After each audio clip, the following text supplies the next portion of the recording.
Assalamualaikum warahmatullahi wabarakatuh. Terima kasih telah berkunjung lagi ke channel saya YouTube Belajar Yuk. Kali ini saya akan mengupas tuntas tentang asesmen ketuntasan minimal pada seri belajar asesmen ketuntasan minimal. Sebelum kita masuk pada asesmen ketuntasan minimal, kita perlu mengetahui dulu asesmen nasional, karena asesmen nasional salah satu komponennya adalah asesmen ketuntasan minimal. Asesmen nasional merupakan program penilaian terhadap mutu setiap sekolah dan program kesetaraan pada jenjang dasar dan menengah, di mana mutu satuan pendidikan dinilai berdasarkan hasil belajar yang mendasar terkait literasi, numerasi, karakter, serta kualitas proses belajar mengajar dan iklim satuan pendidikan yang mendukung pembelajaran setiap sekolah dan program kesetaraan pada jenjang dasar dan menengah, di mana mutu satuan pendidikan dinilai berdasarkan hasil belajar yang mendasar terkait literasi, numerasi, karakter, serta kualitas proses belajar mengajar dan iklim satuan pendidikan yang mendukung pembelajaran. 3 instrumen asesmen nasional yaitu 1. Asesmen ketuntasan minimal, yaitu asesmen yang digunakan untuk mengukur kemampuan kompetensi dasar yang dimiliki oleh siswa berkaitan dengan literasi membaca dan literasi numerasi. Survei karakter yang digunakan untuk mengukur sikap, nilai, dan keyakinan serta kebiasaan siswa yang mencerminkan karakternya. Yang berikutnya, yang ketiga adalah survei lingkungan belajar. Survei lingkungan belajar merupakan instrumen asesmen nasional untuk mengukur kualitas berbagai aspek input dan proses belajar mengajar di kelas maupun di tingkat sekolah. Asesmen nasional menghasilkan informasi untuk memantau mutu, kesenjangan antar bagian dalam sistem pendidikan, menunjukkan tujuan utama sekolah, yaitu pengembangan kompetensi dan karakter siswa, menggambarkan karakteristik esensial sebuah sekolah yang efektif untuk mencapai tujuan tersebut. Manfaat asesmen nasional sendiri adalah potret kualitas pembelajaran, umpan balik peningkatan kualitas pembelajaran di sekolah, dasar penyusunan program peningkatan kualitas pembelajaran di sekolah. Poin penting dalam pembeda antara asesmen nasional dan ujian nasional, jika dilihat dari tujuannya, asesmen nasional itu gunanya adalah untuk meningkatkan mutu pendidikan, sedangkan ujian nasional adalah untuk mengukur hasil siswa secara perorangan. Jika dilihat dari jenjangnya, asesmen nasional itu meliputi jenjang satuan pendidikan dari SD, SMP hingga SMA dan SMK, termasuk juga Pusat Kegiatan Belajar Masyarakat atau PKBM. Sedangkan untuk ujian nasional itu hanya meliputi jenjang sekolah menengah pertama dan atas. Dan jika dilihat dari kelas sasaran, yang menjadi sasaran dari asesmen nasional adalah kelas-kelas tengah, seperti di SD itu di kelas 5, di SMP di kelas 8, di SMA di kelas 11. Sedangkan untuk ujian nasional itu dilakukan di sekolah menengah pertama dan atas itu di kelas akhir, yaitu kelas 9 dan kelas 12. Berdasarkan metode yang digunakan, asesmen nasional menggunakan metode survei, karena siswa yang mengikuti asesmen tersebut hanya 30 orang yang dipilih secara sampling. Sedangkan untuk ujian nasional itu dilakukan dengan metode sensus. Artinya seluruh siswa yang berada di kelas akhir tersebut, yaitu kelas 9 dan kelas 12, mesti mengikuti ujian nasional. Untuk variasi soal untuk asesmen nasional lebih bervariatif dibanding dengan untuk ujian nasional. Untuk asesmen nasional, soalnya menggunakan soal pilihan ganda, menjodohkan, soal uraian singkat maupun soal uraian yang lebih panjang. Kalau untuk ujian nasional hanya menggunakan pilihan ganda dan soal uraian singkat. Teknik pelaksanaan asesmen nasional itu sendiri Itu dilakukan di jenjang SD itu menggunakan 30 butir soal, di SMP 36 butir soal, di SMA 36 butir soal. Untuk SD, penilaian tahap pertama menggunakan tes literasi yang dilaksanakan 75 menit, survei karakter 20 menit. Untuk SMP, untuk tahap pertamanya dilakukan hanya menggunakan tes literasi 90 menit, dan untuk SMA dilakukan hanya survei karakter selama 30 menit. Untuk tahap kedua, untuk SD dilakukan tes numerasi selama 75 menit, survei lingkungan belajar 20 menit. Untuk SMP pada tahap keduanya dilakukan tes numerasi 90 menit, dan untuk SMA dilakukan survei lingkungan belajar selama 30 menit. Baiklah rekan guru, sekarang kita masuk pada asesmen ketuntasan minimum. Asesmen ketuntasan minimum merupakan penilaian kompetensi mendasar yang diperlukan oleh semua siswa untuk mampu mengembangkan kapasitas diri dan berpartisipasi positif dalam masyarakat. Dua konsep asesmen ketuntasan minimal. Yang pertama adalah literasi membaca, memahami berbagai konten, konteks, dan pada biasanya timbul pertanyaan, apa literasi membaca dan numerasi dijadikan dasar untuk kompetensi siswa? Karena literasi membaca dan numerasi merupakan awal dari pengetahuan. Seseorang dapat memahami pengetahuan jika dia membaca. Semakin banyak dia membaca, semakin banyak pembendaharaan kata yang ia kuasai, dan semakin paham akan numerasi, semakin mampu siswa dapat berpikiran kritis. Dua konsep AKM yaitu yang pertama adalah literasi membaca. Memahami bacaan tersebut dalam artian memahami berbagai konten, konteks, dan pada beberapa tingkat proses kognitif. Literasi membaca ini juga menunjukkan jenis teks yang digunakan. Teks yang digunakan pada umumnya adalah teks informasi dan teks fiksi. Teks fiksi yang dimaksudkan di sini adalah teks informasi, yaitu teks yang berisi tentang informasi yang disampaikan oleh penulis, dan teks fiksi merupakan teks yang dimana ceritanya tidak mesti menjadi tanggung jawab dari yang membuat cerita karena sifatnya imajinasi. Yang kedua, literasi numerasi ditandai dengan kemampuan seseorang untuk bernalar, mengambil keputusan yang tepat, dan memecahkan masalah. Pada literasi numerasi terdapat 3 level, yaitu level pertama pemahaman, kemudian level kedua penerapan, dan level ketiga penalaran.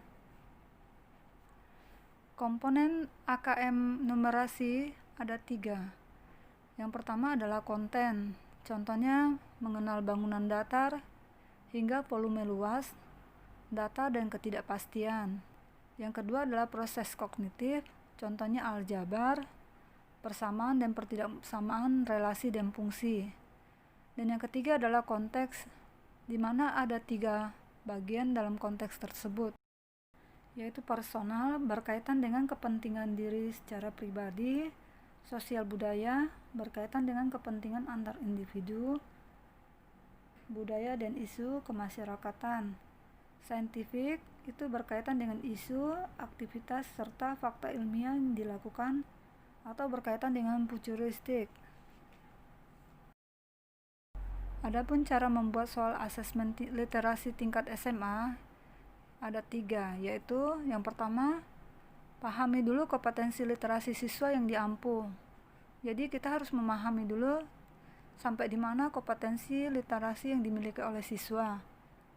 Kemudian yang kedua adalah pilih salah satu kompetensi yang ingin dikembangkan dan dievaluasi. Jadi kita memilih salah satu kompetensi yang menjadi topik untuk dikembangkan dan dievaluasi. Kemudian yang ketiga, coba membuat 3 buah soal dengan bentuk yang berbeda-beda berdasarkan teks yang Anda pilih tadi. Jadi, satu teks bisa memuat beberapa soal yang berbeda yang berkaitan dengan teks tersebut. Contohnya yang saya telah lalui, itu ada soal teksnya memuat cepat memakai masker di rumah.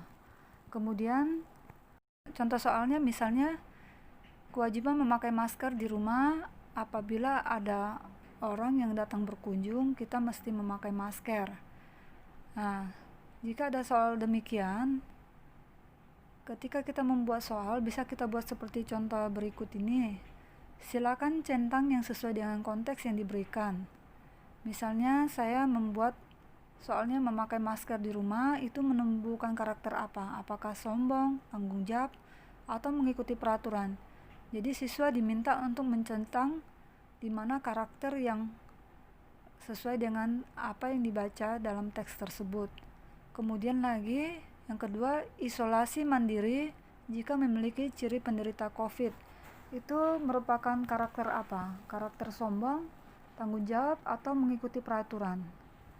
Jadi di sini siswa diminta untuk berpikir kritis dan menumbuhkan karakter siswa untuk memahami apa yang menjadi permintaan dari teks tersebut. Contoh lain, misalnya, menurut kalian setelah membaca cegah COVID-19 dengan memakai masker, walaupun di rumah ketika ada yang berkunjung, mana yang sesuai dengan teks? Apakah sombong, tanggung jawab, mengikuti aturan? Yang mana yang sesuai dengan teks?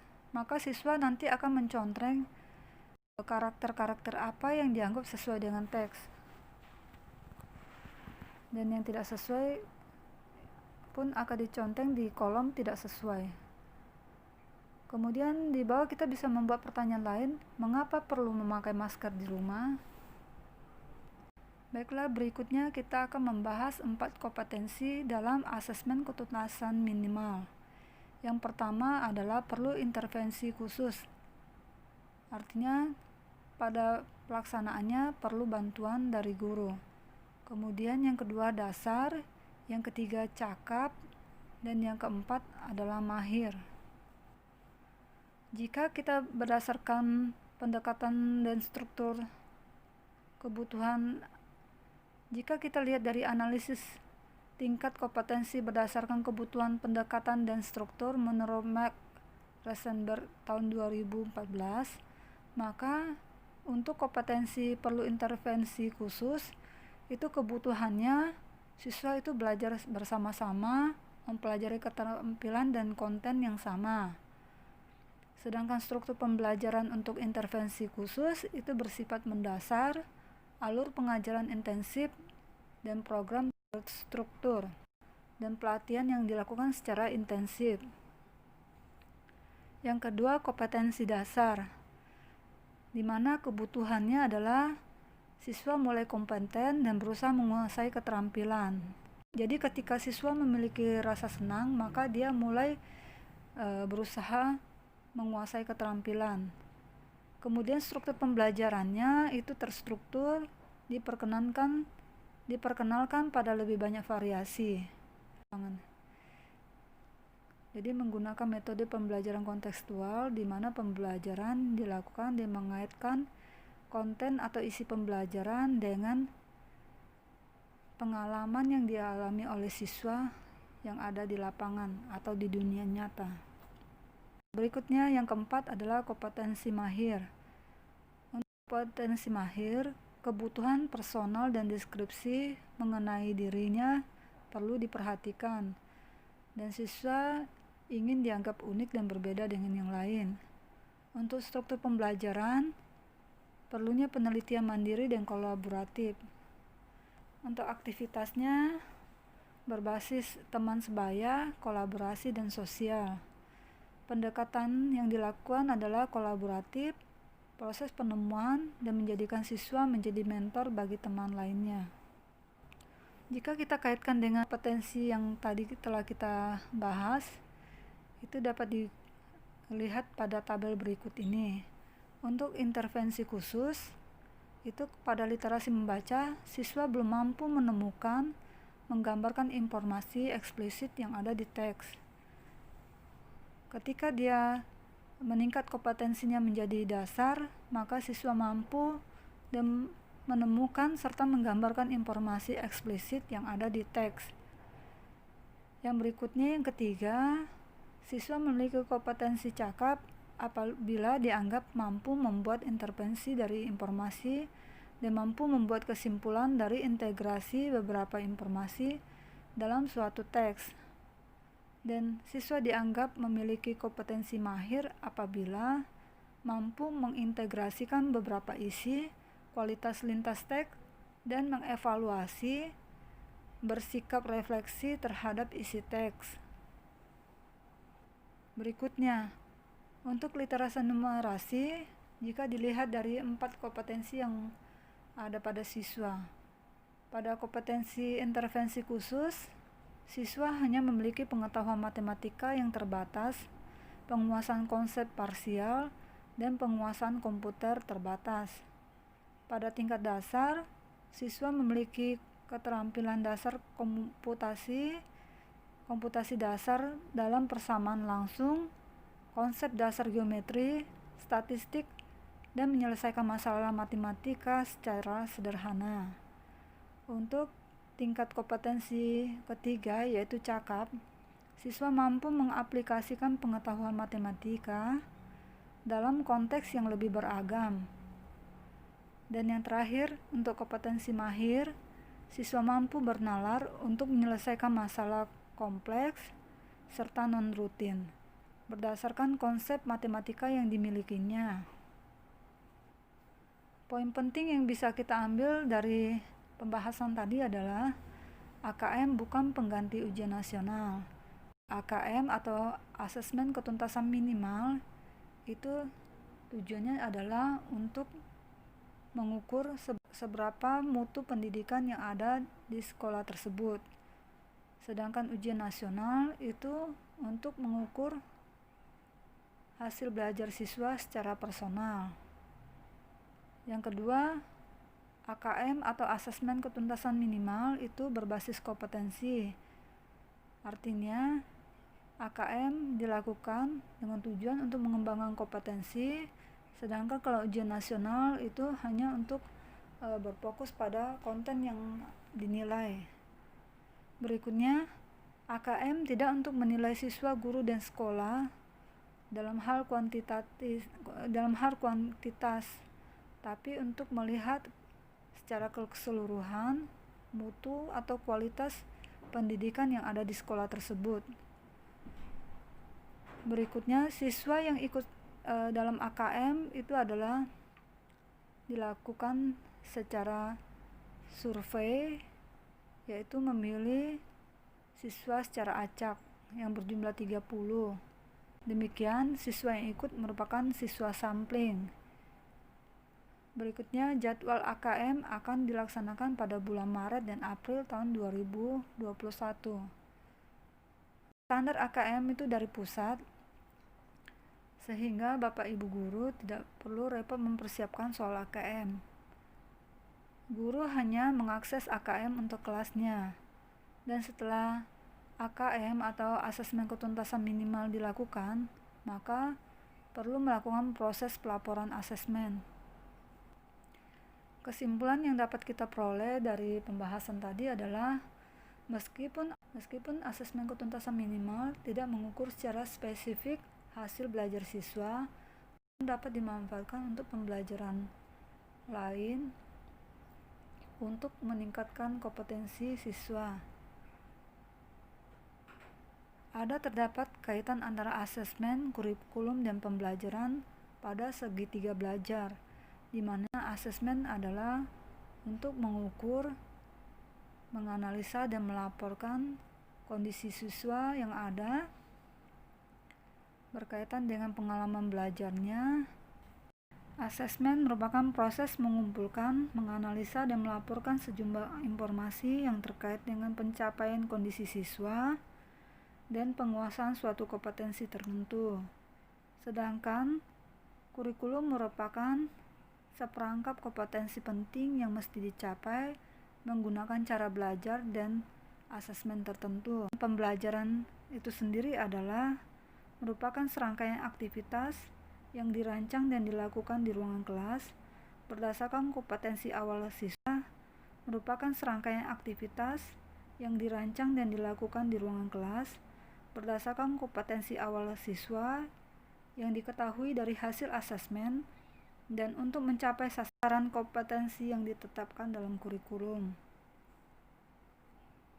Demikianlah kupas tuntas tentang seri belajar asesmen ketuntasan minimal. Semoga Bapak Ibu rekan guru dapat mengikuti BIMTEK asesmen ketuntasan minimal dan dapat melakukan pengimbasan juga. Terima kasih telah menyaksikan channel saya.